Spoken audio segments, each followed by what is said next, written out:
Welcome, everyone, to this deep dive discussion.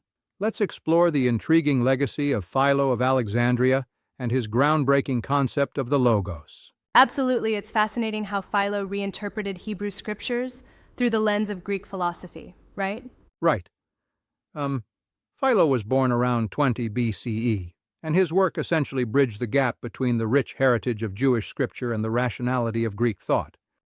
Yep, and he wasn't just musing on abstract ideas. Remember his confrontation with Emperor Caligula? It was a desperate plea to prevent persecution of the Jewish people. Yeah, exactly. But after that dramatic moment of political urgency, he moved into something much deeper. He delved into the metaphysical, into the very fabric of reality, conceiving the universe as built on a divine idea. So he posited this concept of the Logos, which isn't just a metaphorical word, but a true metaphysical entity. Right. The term logos, meaning word or reason, was for Philo the cosmic intelligence, and it functioned as the blueprint of creation. Yeah, indeed. I mean, it's kind of wild. He described the Logos almost as if it were the very firstborn of God, the intermediary between the infinite and the finite. Exactly. You can almost think of it as God's toolkit. Since God was transcendent, beyond time and space, Philo argued that direct interaction was impossible. So God would act through this intermediary. So effectively, this Logos bridges the gap between the ineffable divine and the tangible world. Yes, and he even dabbled in different roles for the Logos. Sometimes it was likened to an angel, sometimes a priest, even to a second god, as he called it. But let me ask, do you think it's a stretch to call it a second god? I mean, isn't that a pretty radical concept for a Jewish philosopher of that era? I get your hesitation, but remember, Philo wasn't constructing a literal pantheon. It's more, a theological tool to explain how such a transcendent deity could govern the True. material realm. That makes sense. And it's fascinating, because this idea of the Logos later becomes central to Christian thought, especially in the opening of the Gospel of John. In the beginning was the Logos. Exactly. And here's where it gets really interesting. Philo's writings predate the New Testament, so his concept of the Logos provided a framework, intentionally or not, for later Christian theologians. And scholars like Harry Austryn Wolfson and David Runia argue that early Alexandrian thinkers, such as Clement and Origen, essentially absorbed these ideas into what would become early Christology. Right. They saw in the Logos a perfect vehicle for describing divine nature, often aligning it with Jesus, though, Philo never mentioned Jesus or Christians. Yeah, true. So in a way, Christianity might have borrowed this concept to articulate the mystery of divine incarnation. Absolutely. It really is like spiritual engineering. Philo provided a sort of architectural blueprint that allowed Christian thinkers to express complex ideas about divinity in a philosophically robust manner.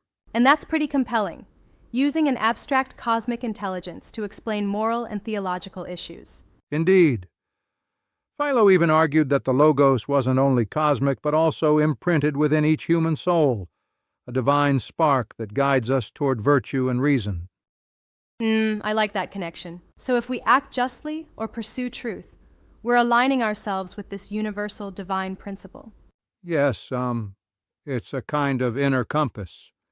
He saw the Logos as both the creator and moral guide, an idea that resonates with both mysticism and rationalism. That's a fascinating blend of beliefs.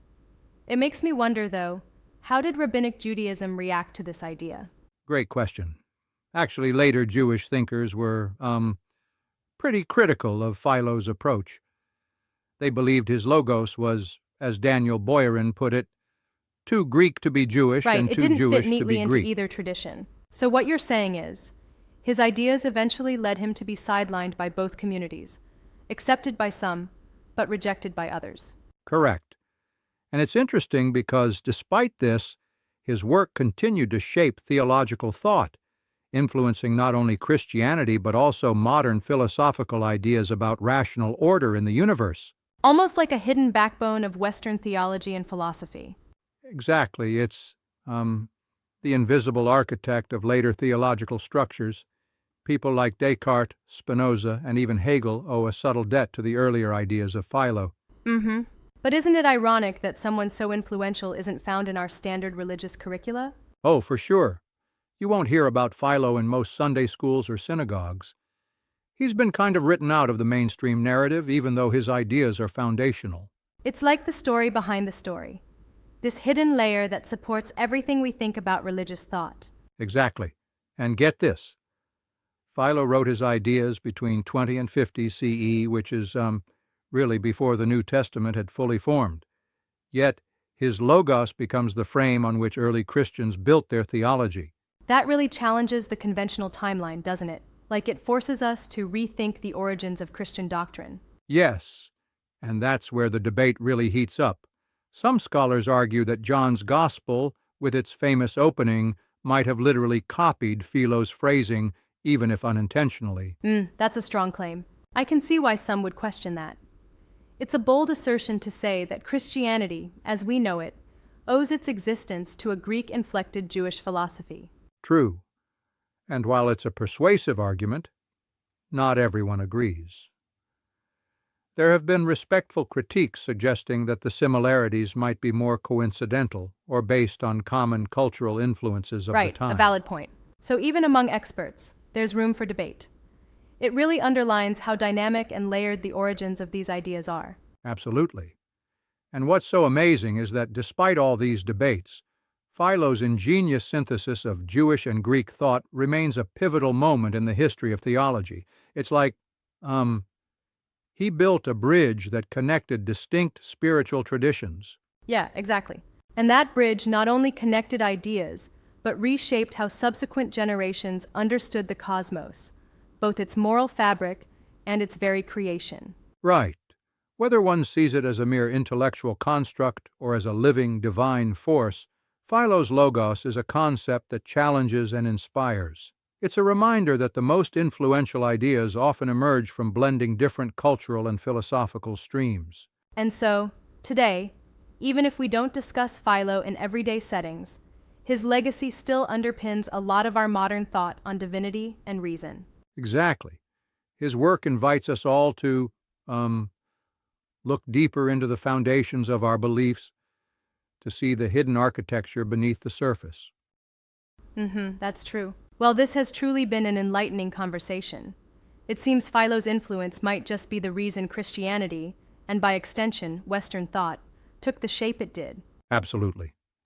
So next time you wonder about the roots of our spiritual ideas, remember Philo, the man who envisioned the universe as built on the divine Logos. Yeah, exactly. All right, thanks for joining in this expedition through theological history. There's always more to explore when ancient wisdom meets modern inquiry. Definitely. Until next time, keep questioning, keep exploring, and let that inner divine spark guide you.